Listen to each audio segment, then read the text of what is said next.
ठरलं तर मग या मालिकेच्या पुढील काही येणाऱ्या भागांचे अपडेट जाणून घेऊया आपल्या आजच्या या व्हिडिओमध्ये। तर आता आपण इथे पाहणार आहोत की कशा पद्धतीने अश्विनच्या मदतीने सायली अर्जुन नागोबाचा मोबाईल पोलिसांना पकडवून देणार, तर दुसऱ्या बाजूला आता नागोबाने सांगितलेला प्लॅन आता प्रिया एक्झिक्यूट करत साक्षीवरती हल्ला घडवून आणणार। आता नेमकं काय काय घडतं हे सगळं बघूया आपल्या या व्हिडिओमध्ये। तर आता आपण इथे पाहिलं आहे की नागोबाने प्रियाला फोन करून सांगितलं आहे की तुला असं काहीतरी करायचं आहे ज्यामुळे मैपत चवताळला पाहिजे। आता काय करायचं ही गोष्टसुद्धा प्रियाला माहीत नसते, त्यामुळे मग नागोबास तिला सांगतो की हे बघ, सगळ्यात मैपतची प्रिय आणि जवळची वस्तू व्यक्ती जर कोणी असेल तर ती आहे फक्त आणि फक्त साक्षी, आणि जर साक्षीला त्रास झाला तर मैपतला आपोआप त्रास होईलच। मग त्यासाठी आपल्याला दुसरं काहीही करावं लागणार नाही आहे। त्यामुळे मग आता तू एक काम करायचं, आता साक्षीला त्रास होईल याची खबरदारी घ्यायची। आता साक्षीला त्रास कसा होऊ शकतो, तर त्यासाठी एक उत्तम कल्पना आहे माझ्याकडे, आणि ती म्हणजे तू साक्षीचा अपघात घडवून आणायचा। त्यावर प्रिया म्हणते काय अपघात? त्याबरोबर लगेचच नागोबा तिला सांगतो, अगं ए मूर्ख मुली, खराखुरा अपघात नाही घडवून आणायचा, फक्त अपघात घडवून आणला आहे असं भासवायचं आहे, समजलं का? त्याबरोबर ती म्हणते नेमकं काय करायचं आहे? त्यावर मग नागोबा तिला सगळं अगदी व्यवस्थित डिटेलमध्ये समजावून सांगतो। त्यावेळी मग प्रिया म्हणते की आता तुम्ही काही काळजी करू नका काका, पुढे काय करायचं कसं करायचं ते सगळं मी बघते, मी अगदी व्यवस्थित तुम्ही सांगितल्याप्रमाणे सर्व गोष्टी घडवून आणेन, तुम्ही काही म्हणून काळजीच करू नका। त्यावर नागोबा ठीक आहे म्हणून फोन ठेवून देतो। आता इकडे मात्र प्रियाला खूपच जास्त टेन्शन आलेलं असतं की मी आता काय करू, आणि आता मी बोलली आहे तर खरं की मी सगळं व्यवस्थित करेन म्हणून, पण मी कसं करू, कारण मी साक्षीचा अपघात घडवून आणण्यासाठी ड्रायव्हर वगैरे कुठून आणू, आणि ते सगळंसुद्धा एखाद्या वेळी मी मॅनेज करू शकते, पण सगळ्यात महत्त्वाचा प्रश्न म्हणजे मी साक्षीला तिथपर्यंत बोलवू कशी, तिला सांगू काय की मला तुझा अपघात घडवायचा आहे म्हणून तू ये? नाही, काहीतरी कारण काढलं पाहिजे साक्षीला भेटण्यासाठी। काय बरं मला कारण काढता येईल असाच विचार करत प्रिया बसलेली असते, आणि त्यावेळी प्रियाला सुचतो की महिपतला भेटण्यासाठी साक्षी ही उत्सुक तर असणारच, आणि सध्या महिपतला आणि तिला भेटताही येत नसणार। मग जर मी तिला सांगितलं की मी तुझी आणि महिपतची भेट घडवून देण्याचा विचार करते आणि माझ्याकडे त्यासाठी काही आयडिया वगैरे आहे, तर नक्कीच साक्षी मला ताबडतोब भेटायला येईल, आणि मग मी दुसरं काहीही केलं तरी तिला माझ्यावरती संशयसुद्धा येणार नाही। मग आता प्रिया काय करते, प्रिया साक्षीला कॉल करते आणि ती साक्षीला सांगते, साक्षी अगं खूप दिवस झाले, दिवस काय अगदी वर्ष, जवळपास महिने होत आले, जेव्हापासून अण्णा तुरुंगात गेले तेव्हापासून तुझी आणि अण्णा सरांची काही गाठभेटच नाही आहे, म्हणून मला काय वाटतं की तुझी आणि अण्णा सरांची आता मी गाठभेट घालून द्यायला हवी। म्हणून मी काय म्हणते, तू एक काम कर, तू ना मला येऊन भेट, मग मी तुझी आणि अण्णा सरांची भेट घालवून देण्यासाठी काहीतरी प्लॅन करेन। त्याबरोबर मग साक्षी प्रियाला विचारते, खरंच तुझ्या मनात हा विचार आला आहे का? त्यावर मग प्रिया म्हणते, हो तर अगं मी कशाला खोटं बोलू साक्षी, किती दिवस झाले तुझी आणि अण्णा सरांची एकमेकांबरोबर काही भेट वगैरे नाही आहे, मला तर तुझं खूप वाईट वाटतं आहे, येशील ना तू? त्यावर ती म्हणते, हो येईन ना मी, खरंच जर तू माझी आणि अण्णांची भेट घालून दिलीस ना तर खूपच जास्त बरं होईल, मला अण्णांना भेटण्याची केव्हापासून इच्छा आहे। त्यावेळी मग प्रिया, बरं मग लवकरच तुझ्या आणि अण्णा सरांची मी भेट घडवून देते असं बोलून फोन ठेवून देते, आणि मग फोन ठेवून ती आता म्हणत असते की चला आता एक बाजूचं काम तर पूर्ण झालेलं आहे, आता दुसरी बाजू ती म्हणजे आता मला काहीही करून लवकरात लवकर त्या ड्रायव्हरला तयार केलं पाहिजे जो ड्रायव्हर अपघात घडवून आणणार आहे। मग आता ती लगेचच एका ड्रायव्हरला कॉल करते आणि ती त्याला सांगते की एक काम आहे माझं, ते तुला करावं लागणार आहे। ड्रायव्हर म्हणतो, सांगा काय काम आहे? प्रिया त्याला सांगते, मी तुला एक मुलीचा अपघात घडवायला लावणार आहे आणि तुला तो घडवायचा आहे। त्यावर तो ड्रायव्हर म्हणतो, काय अपघात? ओ नाही हो मॅडम, मला हे असलं काहीतरी जमणार नाही, मला हे सगळं नका सांगू। त्यावर प्रिया म्हणते, अरे आधी पूर्ण ऐकून तरी घे आणि मग बोल। हे बघ, तुला काय खरोखर तिचा अपघात करायचा नाही आहे, तुला फक्त ॲक्टिंग करायची आहे अपघात घडवण्याची। फक्त तिला असं वाटलं पाहिजे की तू तिचा ॲक्सिडेंट करतोयस, ॲक्सिडेंट खरोखर करायचा नाही आहे। समजलं? त्याबरोबर तो म्हणतो की ठीक आहे मॅडम, तुम्ही म्हणाल तसं, पण मोबदला जास्त लागेल. त्याबरोबर लगेचच ती म्हणते की हो, जितके पैसे लागतील तितके पैसे मी देईन, पण मी सांगितलेलं काम हे अगदी व्यवस्थित आणि चोख झालं पाहिजे. त्यावर तो म्हणतो की हो चालेल. मग प्रियाने सांगितल्याप्रमाणे आणि ठरल्याप्रमाणे आता तो मुलगा हा ठरलेल्या ठिकाणी पोहोचतो.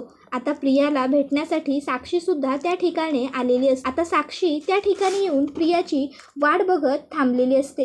ती विचार करत असते, हे काय, अजून इथे प्रिया आली कशी नाही, कुठे राहिली ही?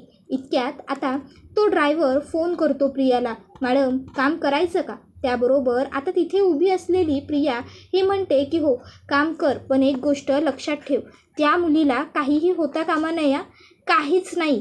त्याबरोबर तो म्हणतो की काळजी करू नका, फक्त माझे पैसे तयार ठेवा. आणि मग लगेचच आता सांगितल्याप्रमाणे तो त्याची गाडी स्टार्ट करतो आणि आता तो भरधाव वेगाने साक्षीच्या दिशेने गाडी घेऊन जातो. आता साक्षी समोर उभी असते आणि आता साक्षी म्हणत असते, अरे एक मिनटं, कोण आहेस तू? अरे माझ्या दिशेने गाडी काय एवढं तू फास्ट घेऊन येतोयस? पण आता तो काहीच ऐकत नाही. तो तशीच गाडी पुढे पुढे पुढे पुढे घेऊन येतच असतो. त्यावेळी साक्षी ही घाबरते. साक्षी बाजूला जाण्याचा प्रयत्न करते, पण आता तो साक्षीच्या दिशेने गाडी फिरवतो आणि आता तो साक्षीच्या दिशेने गाडी फिरवून साक्षीला थोडीशी गाडी टच करतो आणि तिकडनं निघून जातो. त्याबरोबर आता साक्षी, ए हॅलो, हू आर यू, कोण आहेस तू, तुझी हिंमत कशी झाली, कोण आहेस, असं म्हणत तिथेच राहते. पण तो तोपर्यंत निघून गेलेला असतो. त्यानंतर मग आता लगेच त्या ठिकाणी प्रिया येते आणि मग आता प्रिया म्हणू लागते, काय झालं साक्षी, तू अशी का ओरडतेस? कोण आहे, कोण आहे म्हणजे काय झालं, बोल ना. त्याबरोबर मग आता साक्षी ही खूपच घाबरलेली असते. प्रिया ही तिला म्हणते, साक्षी एक काय, तू बस ना इथे, तू बस, पाणी पी. आता जरा प्रिया ही साक्षीला पाणी वगैरे देते. ज्यावेळी तो ड्रायव्हर अपघात घडवून आणत असतो त्यावेळी तर मस्तपैकी प्रियाने साक्षीचा व्हिडिओ वगैरे बनवलेला असतो आणि आता खोटी खोटी काळजी करत असते. त्याबरोबर आता प्रियाला साक्षी सांगत असते, अगं तुला माहीत नाही, मी तुझी वाट बघत इथे थांबले होते, तेव्हा एक ड्रायव्हर म्हणजे एक गाडी घेऊन आला माणूस आणि त्याने माझ्या अंगावर गाडी घातली, नशीब मला काही झालं नाही. त्याबरोबर मग प्रिया लगेचच म्हणते, काय, जाऊ दे, हे असं काहीतरी घडलं असेल तर मला वाटतं की तुझं आता इथे थांबणं रिस्की आहे, तू नको थांबू इथे, तू घरी निघून जा, आपण नंतर कधीतरी भेटू आणि बोलू.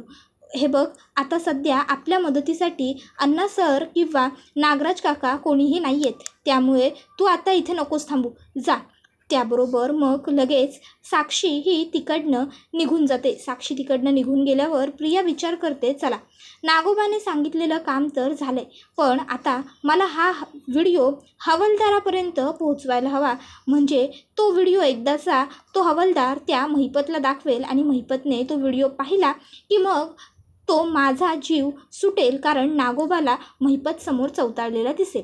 मग आता प्रिया ही तशीच तिकडनं पोलीस स्टेशनला निघून येते आणि पोलीस स्टेशनला येऊन आता ती तो जो हवालदार बनसोडे असतो त्याला गाठते आणि त्याला ती सांगते की हे बघ, हा जो मी तुला व्हिडिओ देते ना, तो व्हिडिओ काहीही कर पण महिपतपर्यंत पोहोचव. त्याबरोबर तो हवालदार म्हणतो की ठीक आहे, आणि मग तिथे हवालदाराला पैसे देते आणि तो व्हिडिओही देते आणि तो हवालदाराला सांगते की हा व्हिडिओ महिपतला दाखव. तर इकडे आता साक्षी घरी आलेली असते आणि घरी आल्यावरही साक्षी खूपच जास्त घाबरलेली असते.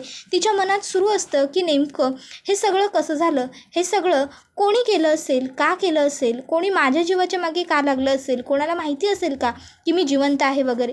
तर दुसऱ्या बाजूला आता इकडे नागोबा हा मात्र विचारात पडलेला असतो की अजून मला साक्षीचा अपघात घडवून आणला आहे का नाही ह्या सांगण्यासाठी प्रियाने कॉल कसा केला नाही. एव्हाना तर प्रियाने मला कॉल करायला हवा होता, पण तिने फोन केलेला नाही आहे, मग काय करू, मीच फोन करून बघू का. एव्हाना तिचा फोन यायलाच हवा आहे मला, पण तिचा फोन अजून आलेला नाही आहे. मी एक काम करतो, आता मीच फोन करून बघतो. मग आता फोन करण्यासाठी नागोबा फोन हातामध्ये घेतो, विचार करतो काय करू, फोन करू का, नक्की ती असेल ना, जर कोणी दुसऱ्याने उचलला फोन तर नाही, तीच असेल, घेतो, करतो. मगापासून वाट बघतोय पण ती मूर्ख मुलगी फोनच नाही आहे, त्याला मी काय करू. मग आता नागोबा फोन करतो, पहिला फोन तर कोणी उचलत नाही. नागोबा म्हणतो, ह्या मुलीला ना खूप जास्त मस्ती आली आहे. हिला वाटतंय की ही बाहेर आहे म्हणजे ही माझे फोन वगैरे उचलणार नाही आणि मला काही फरक पडणार नाही. प्रिया तू खूप मोठी चूक करतेस माझा फोन न उचलून. तू फोन उचलू नकोस. तू जोवर फोन उचलणार नाहीस तोवर मी करतच राहणार, असं आता इकडे नागोबाही ठरवतो. आता इकडे प्रिया फोन उचलत नसते, कारण प्रिया ही अंघोळीला गेलेली असते. तिला तर माहीतच नसतं की बाहेर नागोबा माझ्या फोनवरती एवढे सगळे फोन करतोय. तर आता प्रिया ही अंघोळ वगैरे छान करत असते, बाहेर फोन वाजतोय हे तिला माहीतच नसतं. आणि त्याचवेळी आता खोलीत अश्विन काम करत बसलेला असतो. आता प्रियाचा हा सतत असा फोन वाजत असतो, त्यामुळे अश्विनला आता डिस्टर्ब होऊ लागतं. अश्विन म्हणतो, अरे तन्वीला कोण एवढं फोन करतं आहे. मग आता तो फोन बघायला जातो आणि बघतो तर काय, त्यावरती नागराज काकाचा फोन येतो आहे. आता नागराज काकाचा फोन बघून इकडे अश्विनला खूपच मोठा आश्चर्याचा धक्काच बसतो. तो म्हणतो, हे काय, नागराज काका तन्वीला का फोन करतोय? नागराज काकाचं तन्वीजवळ काय काम असेल? मग आता तो फोन उचलत नाही, तो फोन तसाच चालू ठेवतो. नागराज काका सारखा फोन करत असतो. मग अश्विनच्या लक्षात एक गोष्ट येते, ती म्हणजे नागराज काका तर तुरुंगात आहे. मग नागराज काकाकडे फोन असणं शक्यच नाही आहे. मग जर नागराज काकाकडे फोन आहे तर नक्कीच हे काहीतरी गडबड आहे. मग आता तो सायली अर्जुनकडे येतो आणि मग सायली अर्जुनला तो ही गोष्ट सांगतो की नागराज काकाकडे फोन आहे तुरुंगात. त्यावर हे ऐकून अर्जुन म्हणतो, काय, तुला कसं कळलं आणि तुला काय वाटतंय असं? त्यावर मग आता अश्विन सांगतो की तो सतत तन्वीला फोन करतोय. मी तन्वीच्या फोनवरती आत्ताच जवळपास 5-6 वेळा नागराज काका या नंबरवरून फोन आलेला पाहिला आहे. त्यावर आता हे ऐकून अर्जुन म्हणतो, बापरे, म्हणजे तुरुंगात नागराज काका जर फोन वापरत असेल तर खरोखर ही गोष्ट खूपच जास्त क्रिटिकल आहे आणि हे असं होणं धोकादायक आहे आपल्यासाठी. याचा अर्थ नागराज काका आतमध्ये बसूनसुद्धा बाहेरची सगळी सूत्र हलवू शकतोय. सायली, हे असं होणं आपल्यालाच परवडणार नाही, तुला काहीतरी करायला हवं. आता सायली म्हणते, मी एक काम करते, मी आजच सावंत इन्स्पेक्टरांना कॉल करते आणि त्यांना सांगून टाकते की नागराज काकांकडे फोन आहे, म्हणजे ते नागराज काकांची झडती घेतील आणि नागराज काकांकडे असलेला फोन काढून घेतील. त्याबरोबर अर्जुन म्हणतो, हो चालेल, तू करून घे लवकर काम. मग लगेचच सायली ही इन्स्पेक्टर सावंतांना फोन करते आणि इन्स्पेक्टर सावंतांना ती सांगते की नागराज काकांकडे फोन आहे, तुम्ही तो फोन काढून घ्यायला हवा. त्यावेळी इन्स्पेक्टर सावंत हे आम्ही त्यांची झडती घेतो आणि काय करायचं ते बघतो असं साईड ठेवून देतात. त्याबरोबर दुसऱ्या बाजूला आता इकडे महिपतपर्यंत तो व्हिडिओ पोहोचवण्यासाठी तो हवालदार आलेला असतो.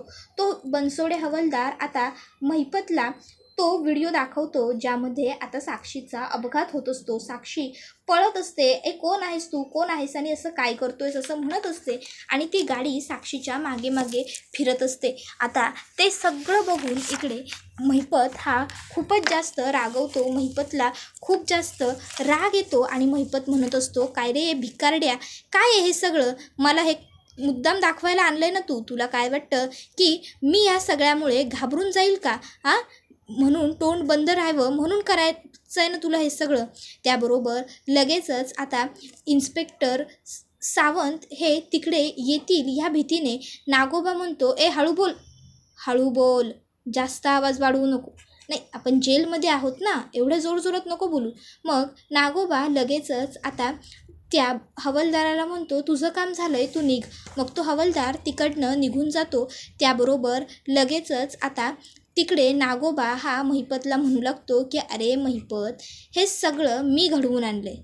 हो, मी बघ, जर तुरुंगात राहूनही मी तुझ्या मुलीची ही अवस्था करू शकतो, मग जर तू माझ्या विरुद्ध तोंड उघडलंस तर मी तुझ्या मुलीचं काय करू शकतो?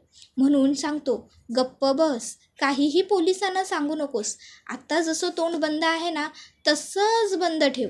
नाही, जर तुझं तोंड असंच बंद राहिलं ना तर तुझ्या त्या मेलेल्या साक्षीच्या जीवाला चांगली शांती मिळेल, नाहीतर गोंधळ होईल रे सगळा. त्याबरोबर आता इन्स्पेक्टर सावंत हे महिपतकडे येतात आणि नागराजकडे सुद्धा. आता त्यांना दोघांनाही ते म्हणतात, काय बाजार चालला आहे तुमचा, गप्प बसा. त्याबरोबर लगेचच आता ते दोघंही गप्प बसतात. मग आता लगेच नागोबा म्हणतो की बघा ना साहेब, मगापासून मला घाबरवतोय, धमकवतोय.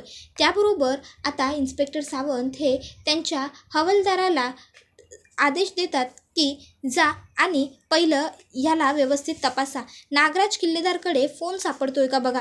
त्याबरोबर नागोबा म्हणत असतो की नाही साहेब, अहो माझ्याकडे कुठून येईल फोन, माझ्याकडे फोन नाही आहे.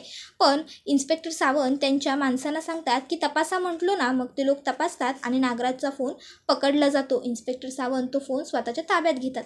तर दुसऱ्या बाजूला आता इकडे हे सगळं काही ज्यावेळी चैतन्याला कळतं त्यावेळी चैतन्य म्हणतो, नाही, नागराज काकाकडे फोन होता आणि तुम्ही तो पकडून दिलात सायली वहिनी, ही गोष्ट खरोखर खूप चांगली घडली.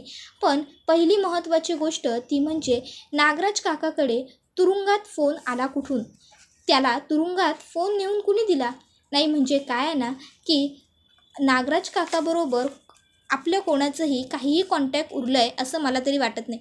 कारण त्या दिवशी मी रविराज सरांना स्वतःहून नागराज काकांवरती चिडलेलं बघितलं आहे. त्यामुळे आता नागराज काकांसाठी रविराज काका तर काही करणार नाही आणि प्रतिमा आत्यांचा तर प्रश्नच नाही. मग कोण उरलं त्यावेळी. मग मात्र आता सायली म्हणते, मला एका व्यक्तीवरती संशय आहे आणि ती म्हणजे प्रिया. तुम्हाला आठवतं आहे ना चैतन्य भाऊजी, अहो की जेव्हा ते नागराज काका तुरुंगाच्या बाहेर होते तेव्हासुद्धा त्यांचं सगळ्यात जास्त पटायचं तर ते फक्त आणि फक्त प्रियाबरोबर. ते नेहमी प्रियालाच कॉल करायचे, प्रियाशीच बोलायचे आणि आत्तासुद्धा आपल्याला त्या मोबाईलबद्दल येऊन अश्विन भाऊजींनी सांगितलं आणि ते म्हणाले की 4-5 फोन जवळपास नागराज काकांनी त्या फोनवरती केले होते. याचा अर्थ काय, तर नागराज काकांनी त्या फोनवरून प्रियाला फोन केलेत. म्हणजे फक्त प्रियाला माहिती आहे की नागराज काकांकडे फोन आहे आणि मला तर वाटतं की प्रियानेच नागराज काकांना तो फोन दिला असणार आहे. तुम्हाला काय वाटतं ते मला नाही माहीत, पण माझा ना दाट संशय आहे की या सगळ्यामागे प्रिया आहे. फक्त मला कळत नाही आहे ती एक गोष्ट, ती म्हणजे हे सगळं करून प्रियाला नेमकं काय मिळणार होतं. प्रियाने का केलं असं, प्रियाने का दिला नागराज काकांना फोन.